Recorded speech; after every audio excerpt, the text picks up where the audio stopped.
Hoje eu vou contar para você sobre como gerenciar talentos pode te ajudar no seu contexto de gestão de pessoas. Fica aqui comigo, vem liderar!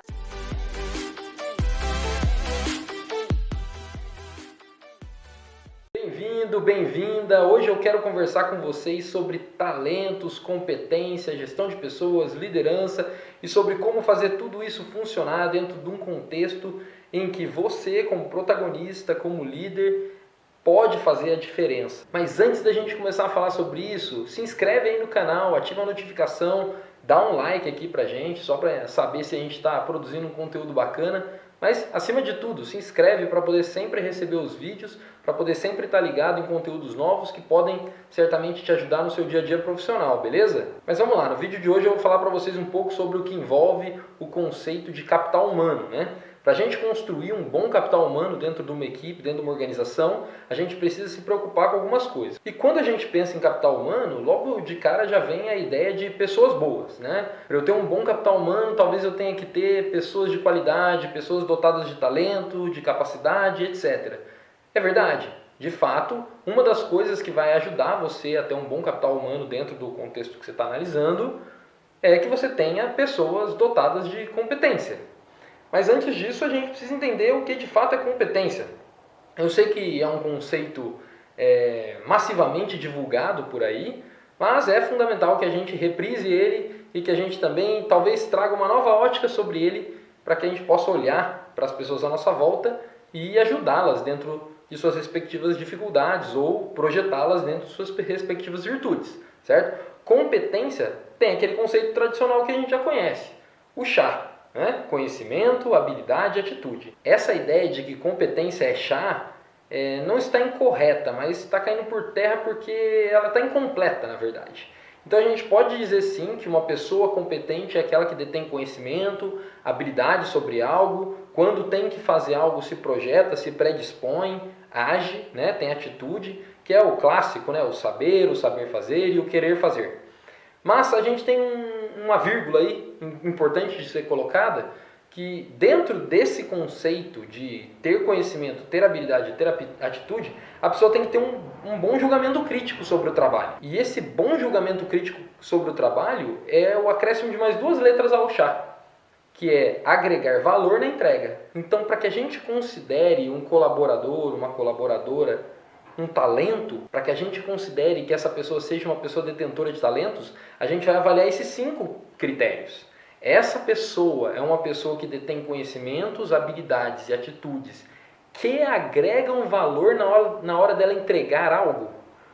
Ou seja, ela está tendo julgamento crítico na hora de começar a trabalhar sobre o resultado final. Ela está se projetando a refletir sobre a demanda, sobre quem demanda, inclusive. Ela está se predispondo a refletir sobre os valores que estão sendo demandados dela na hora dela aplicar os seus conhecimentos e as suas habilidades com suas atitudes para entregar algo. Se sim, então temos uma pessoa que está envolvida na completude do conceito de talento. Esta é uma pessoa, sim, dotada de competências, porque ela reflete não só sobre a busca dos conhecimentos e habilidades e sobre a predisposição dela, mas ela também reflete sobre o que está sendo demandado e como ser o mais eficaz possível. Essa é a primeira reflexão que a gente tem que fazer com relação a como construir um capital humano mais poderoso dentro da minha equipe. Então, beleza, agora que a gente já entendeu o que é um talento, a gente precisa organizar o que de fato vai favorecer com que esse talento empodere o meu capital humano, torne o meu capital humano algo maior, algo mais forte. Afinal, o capital humano não é apenas o talento. Tem a ver com a somatória de algumas outras coisas. E agora eu vou ensinar para vocês um pouco sobre o que essas outras coisas representam. E você, como líder, como gestor, como RH, e esse canal tem como propósito trazer teorias de RH para você, como líder, poder mudar um pouco das suas práticas no dia a dia. Para você, como líder, tentar entender que isso não está na mão do departamento de RH. Isso está na sua mão, na mão dos gestores, na mão das gestoras. Com relação à possibilidade de ter talentos na equipe, isso fica óbvio. Em muitas empresas a liderança participa dos processos de seleção, então você pode se desenvolver ao ponto de filtrar e garimpar um pouco melhor as pessoas que você está trazendo para dentro das suas equipes, ou em capacitá-las, treiná-las no dia a dia para que elas detenham melhor conhecimento, maior habilidade, também que elas tenham mais consciência crítica sobre o trabalho delas. Mas, além disso, existem outras 3 coisas muito importantes, além de ter um talento dentro da nossa equipe, para que a gente consiga fortalecer tudo que a gente tem de capital humano ali dentro.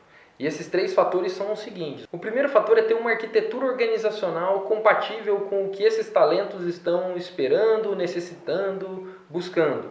O que é uma arquitetura organizacional? Tem a ver com a modelagem de cargos, tem a ver com o design organizacional, tem a ver com como eu desenho o organograma dessa empresa e tem a ver com como eu desenho os cargos dessa empresa. Se eu tenho cargos que não são compatíveis com as expectativas das pessoas que ocupam esses cargos, provavelmente de nada vai adiantar o talento delas. Afinal, talento e motivação são coisas muito diferentes. A gente vai ter um vídeo para falar sobre motivação mais aí à frente, mas a gente precisa entender que se eu tenho pessoas boas, elas precisam estar colocadas da forma correta, o trabalho tem que estar dividido de uma maneira a aproveitar o máximo possível dessas capacidades e virtudes que elas têm. E a arquitetura organizacional é isso. A arquitetura organizacional é eu construir o trabalho de uma forma que esteja mais compatível para os ocupantes que estão aqui presentes ou para os ocupantes que eu quero buscar para esses cargos e para essa estrutura toda organizacional que eu tenho aqui. Existem várias formas de construir arquitetura organizacional, formas mais tradicionais, mais conservadoras, em que a gente desenha cargos com características mais fixas e busca ocupantes para preencher essas características todas. E existem abordagens mais contingenciais que consideram cíclicas as mudanças nesses cargos, consideram frequentes, constantes, em que cada ocupante que entra deve ser reavaliado também o cargo. Se já não é hora da gente mudar um pouco a característica da divisão do trabalho no departamento, a característica da divisão do trabalho na empresa, ao invés de ficar cobrando as pessoas para que elas se encaixem ali naquele quadradinho que a gente criou. Ou seja, um dos seus papéis como líder, quando você já tem um talento em mãos ali, ou quando você está tentando desenvolver talentos, é você construir os ambientes, construir o contexto para que esse talento possa frequentar. E um desses contextos é a arquitetura organizacional. Outro contexto tem a ver com a cultura comportamental que eu estou desenvolvendo ali naquele grupo. E isso tem tudo a ver com valores, com crenças. Eu, ocupante de um grupo, eu fazendo parte de um grupo, mesmo competente, vou esbarrar em limitações culturais, limitações comportamentais.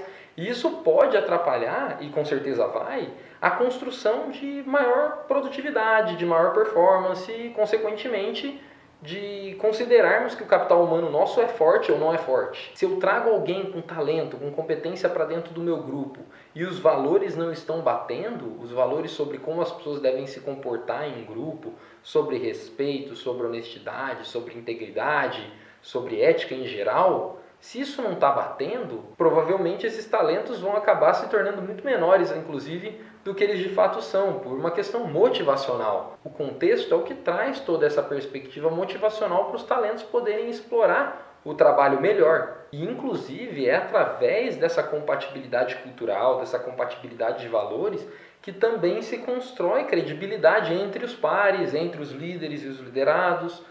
Uma coisa é ter competências, mas ter competências não é o suficiente para se construir credibilidade. Também é necessário que se convença através das crenças e valores. E quando há uma sinergia nesse cenário, a gente favorece as pessoas confiarem umas nas outras. A gente vai também ter um vídeo mais à frente falando só sobre construção de credibilidade. Então, fica de olho aí, é um conteúdo bem denso, então eu vou fragmentar ele aos poucos para vocês. Então, resumindo, para que a gente tenha um capital humano forte, a gente precisa ter talentos, pessoas comprometidas em desenvolver competências, tendo em vista que competência não é apenas ser eficiente, mas também buscar pela eficácia no trabalho, pela praticidade, pela execução com base em expectativas, resultados, em atendimento de demanda, em agregar valor.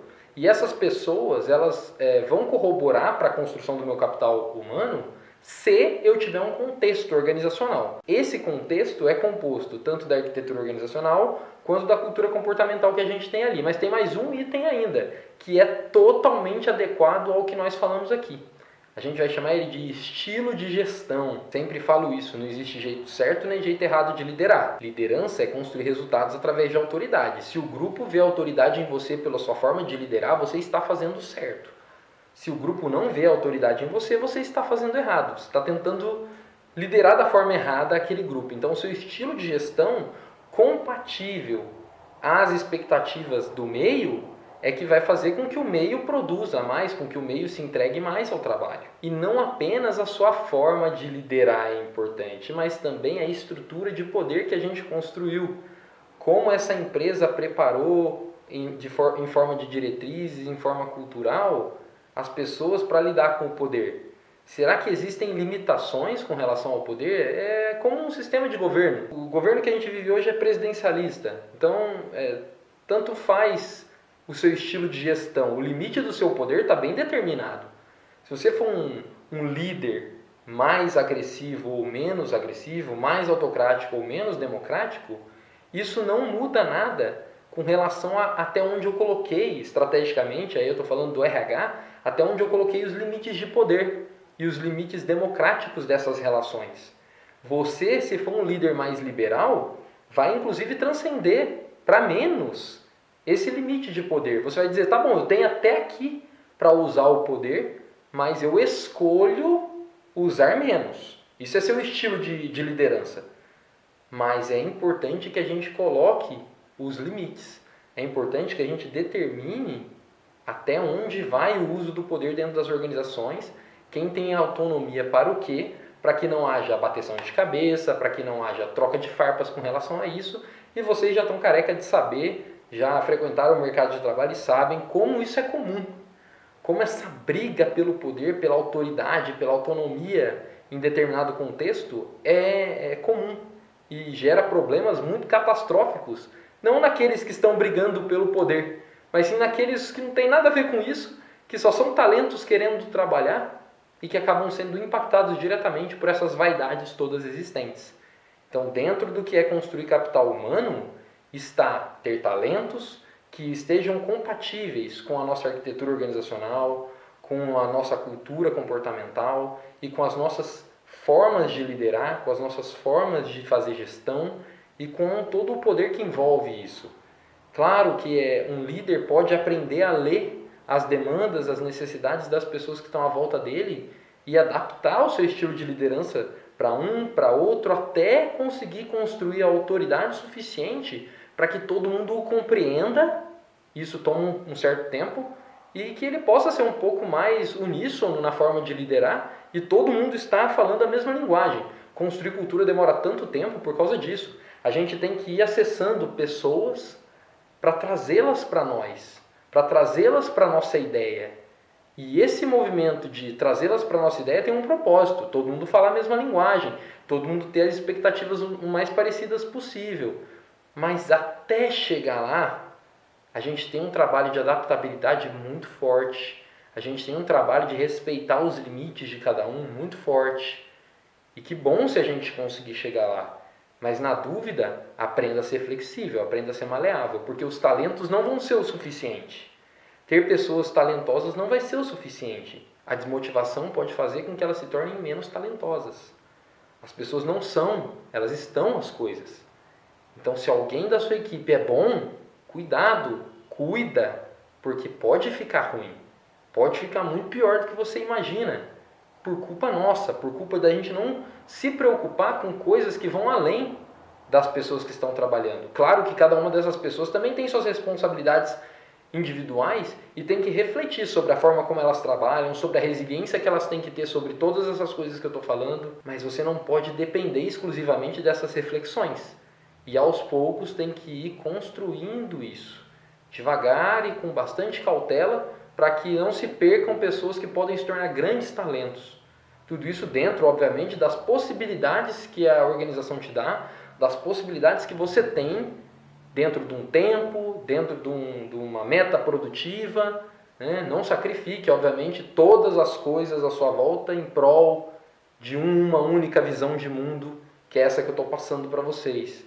Tudo isso junto tem que fazer sentido. Porque afinal você tem que liderar não só os seus liderados, você tem que liderar para todos os lados. Se você é alguém que entrega grandes resultados para baixo, mas não entrega nenhum resultado para cima, temos também problemas. E por isso é importante que você seja alguém equilibrado, mas que não deixe nenhuma ponta solta. Que esteja sempre olhando para todas circunstancialidades existentes. E Renato, por que é importante construir capital humano? Por que é importante que eu me preocupe com todas essas coisas? Porque um capital humano forte constrói um capital intelectual forte. E as empresas hoje sobrevivem com base no seu capital intelectual. O que é o capital intelectual? É tudo aquilo que a intelectualidade existente aqui dentro pôde produzir. E isso se reflete em praticamente tudo dentro de uma organização. Se eu tenho talentos adaptados a essas três realidades, eles vão se sentir mais motivados, eles vão trabalhar melhor e eles vão poder construir processos melhores, ferramentas melhores, isso tudo através da intelectualidade deles. E ao mesmo tempo, esses processos vão reverter para o externo. Então, o meu capital humano constrói um capital interno a partir do momento que ele está produtivo, que vai refletir no capital externo que eu estou produzindo também, que é a minha imagem, a minha reputação, a minha credibilidade com o mercado, com os fornecedores, com os clientes, com a venda, com o marketing, etc. Tudo isso é uma linha. Então, é muito fácil a gente falar que as pessoas são a chave das organizações. É verdade, mas elas são a chave não porque elas existem, mas sim porque a gente se dedica a fazer com que isso funcione. Não apenas porque elas estão lá. A gente precisa fazer com que isso funcione. E uma das formas que você pode começar a fazer com que isso funcione é se preocupando um pouco mais com esses três contextos. Claro que tem muito mais coisa para você se preocupar e a gente vai ver isso ao longo do canal. Mas uma das formas é essa. Essa é a dica que eu posso dar para você hoje liderar um pouco melhor. Beleza? É isso aí, galera. Espero que tenha sido útil o conteúdo de hoje. Compartilhe, comente, deixe suas perguntas aqui nos comentários do vídeo e a gente se vê numa próxima, beleza? Um abraço!